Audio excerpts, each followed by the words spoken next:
احمد رضا خان نے یہ پہلی تقریر کا موضوع آپ نے کیا رکھا؟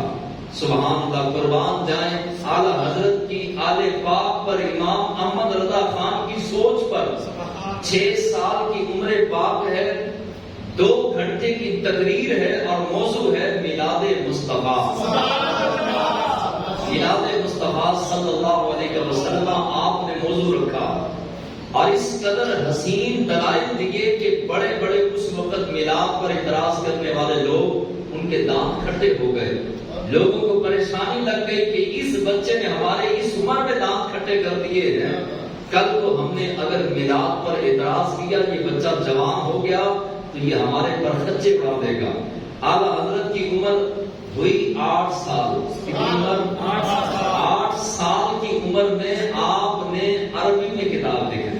بڑے سے بڑا عالم بھی عربی میں کتاب ہر عالم نہیں لکھ سکتا، لیکن 8 سال کی عمر، صرف 8 سال کی عمر میں آپ نے کتاب لکھی ہدایت النحو۔ وہ ایسی عربی کی کتاب کہ جس کو پڑھ کے بڑے بڑے عالم بنتے ہیں۔ میرے اور آپ کے امام نے 8 سال کی عمر میں وہ کتاب لکھی۔ اعلیٰ حضرت امام احمد رضا خان آپ گلی سے گزر رہے تھے اور 4 سال کی عمر تھی، گلی سے گزر رہے تھے، چھوٹی سی ننھی سی عمر۔ آپ نے جو ہے وہ پاجامہ نہیں پہنا تھا، نکر نہیں پہنی تھی، صرف کرتا تھا، وہ کرتا تھوڑا سا لمبا تھا۔ آپ گلی سے گزر رہے تھے، سامنے سے جو ہے کچھ بازاری عورتیں دیکھی۔ امام احمد رضا خان نے کرتے کا پلو پکڑا، دامن پکڑا اور آنکھوں پہ رکھ لیا۔ عورتیں ہنسنا شروع ہو گئی۔ اب سمجھنا تھا لیکن سمجھ نہ پائیں کیونکہ بازاری عورتیں تھیں۔ قریب آ کر امام احمد رضا خان کے کھڑی ہو گئی، کہنے لگی کہ بچے، جو چھپانے والی چیز تھی تم نے جو ہے نمایاں کر دی، اور جو چھپانے والی چیز نہیں تھی ان کو چھپا دیا۔ میرے اور آپ نے آپ کے امام احمد رضا خان ننھی سی آواز میں بولے، کہنے لگے بیوی بات سن، پہلے آنکھ بہکتی ہے پھر دل بہکتا ہے، اور جب دل بہکتا ہے تو پھر انسان گناہ پر آمادہ ہوتا ہے۔ جب انسان آنکھوں کو کنٹرول میں رکھے گا تو دل نہیں بہکے گا، دل نہیں بہکے گا تو انسان اللہ کی نافرمانی نہیں کرے گا۔ اب یہ ننھی سی چھوٹی سی 4 سال کی عمر، وہ عورتیں حیرانگی کے ساتھ امام احمد رضا خان کو دیکھنے لگی۔ اعلیٰ حضرت امام احمد رضا خان آپ نماز کے بڑے پابند تھے۔ آپ ایک مرتبہ پہلے کے ادوار میں، یعنی کہ اعلیٰ حضرت کے دور میں زیادہ سفر ریل گاڑی پہ ہوتا تھا، یا ٹانگوں پہ ہوتا یا ریل گاڑی پر۔ امام احمد رضا خان دہلی سے کراچی یا کراچی سے دہلی، یعنی کہ یہ مختلف اقوال ہیں بزرگوں کے، آپ تشریف لے کر جا رہے تھے اور راستے میں جو ہے وہ مغرب کی نماز کا وقت ہوا۔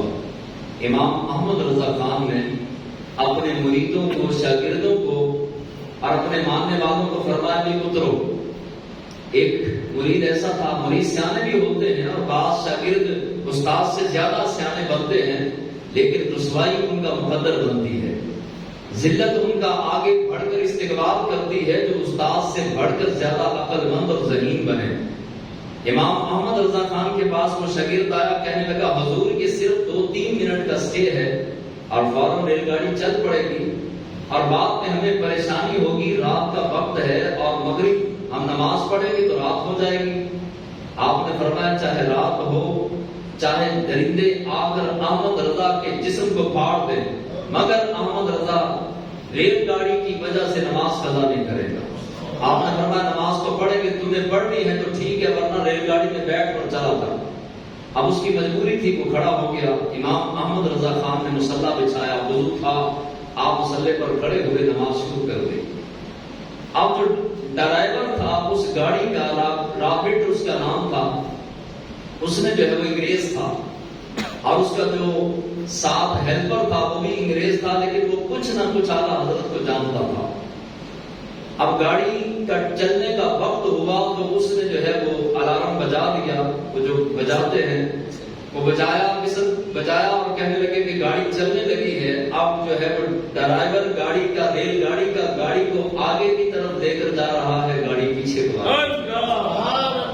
وہ بڑا حیران ہوا، اس نے جلدی سے اس اس اسٹیشن پر کھڑے انجینئر کو کہا کہ دیکھو آج تک ایسا معاملہ نہیں ہوا، گاڑی ہمیشہ آگے کو چلتی ہے، آج نہ جانے کیا ہوا کہ یہ گاڑی آگے کی بجائے پیچھے کو جا رہی ہے۔ اس نے انجینئر نے دیکھا، اس نے کہا مسئلہ تو کوئی نہیں، کوئی فنی خرابی نہیں ہے، کسی قسم کا کوئی مسئلہ نہیں، اب گاڑی آگے نہیں جاتی پیچھے کو جاتی ہے یا رکی رہتی ہے۔ اعلیٰ حضرت نے تسلی سے پہلی رکعت میں سورۃ ضحیٰ پڑھی، والضحیٰ واللیل اذا سجیٰ، دوسری رکعت میں علم نشرح پڑھی، تیسری رکعت کی تسلی سے پڑھی، بقیہ 2 رکعتیں سنتوں والی وہ بھی پڑھی، 2 نفل بھی پڑھے، تسلی سے دعا مانگی۔ اب جو اس انگریز ڈرائیور کے ساتھ جو ہیلپر تھا وہ کہنے لگا یہ گاڑی نہیں چل رہی، یہ گاڑی کا معاملہ نہیں ہے، گاڑی میں فنی خرابی نہیں ہے، مسئلہ سارا اس بابے کا ہے۔ یہ بابا جی اترے تو گاڑی نے چلنے سے انکار کر دیا، میرا یہ یقین ہے کہ یہ بابا گاڑی میں بیٹھے گا تو گاڑی چل پڑے گا۔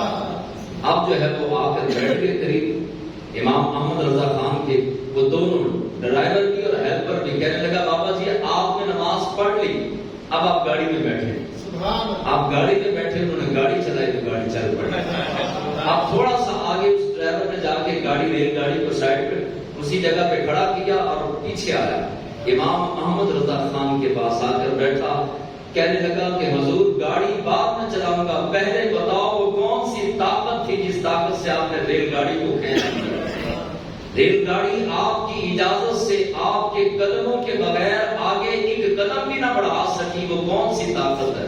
اللہ والے کبھی اپنی کرامتیں اپنی شانیں بیان نہیں کرتے۔ اعلیٰ حضرت نے بتا دیا تجھے غلط فہمی ہوں گے، یہ میری کوئی کرامت نہیں، یہ نماز کی برکت ہے۔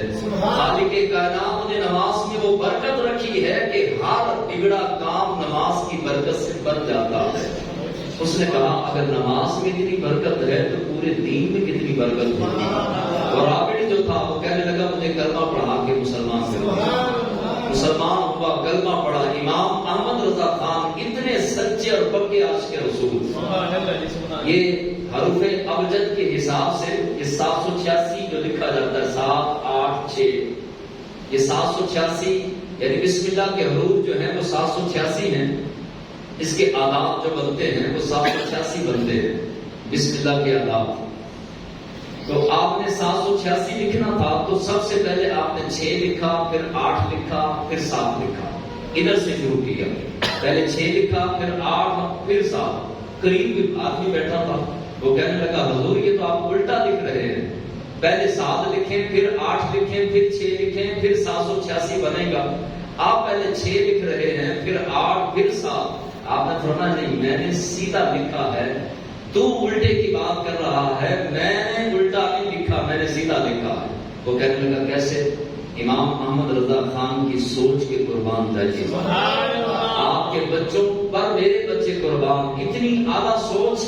امام احمد رضا خان فرمانے لگے سن، میرے آقا مولا صلی اللہ علیہ وسلم نے فرمایا ہے جب بھی کوئی کام کرو تو سیدھی طرف سے شروع کرو، تو اگر میں 7 سے شروع کرتا تو یہ الٹی جانب سے شروع ہوتا، تو میرے آقا کے فرمان کے خلاف یہ عمل ہو جانا تھا، اس لیے میں نے پہلے 6 لکھا، پھر 8 لکھا، پھر 7 لکھا، تاکہ 786 بسم اللہ کے حروف جو ابجد کے حروف ابجد کے اعتبار سے بنتے ہیں وہ بھی لکھوں تو سیدھی جانب سے لکھوں۔ ایسا عشق رسول کہاں سے ملے گا؟ آپ کے پیر و مرشد کا کیا نام ہے جی؟ ہاتھ کھڑا کر کے بتائیے، آپ ذرا سوچیں، میں پانی پیوں کہ امام احمد رضا خان کے پیر و مرشد کا نام کیا ہے جی؟ کوئی بتائے گا؟ یہ تو ہماری پوزیشن ہے، اس وجہ سے ہم جو ہے ہماری قوم پیچھے ہے کہ اپنے بزرگوں کے بارے جن کے ہم وارثین ہیں اپنے بزرگوں کے بارے میں نہیں پتا۔ اعلیٰ حضرت کے والد گرامی کا کیا نام ہے، آپ کے دادا کا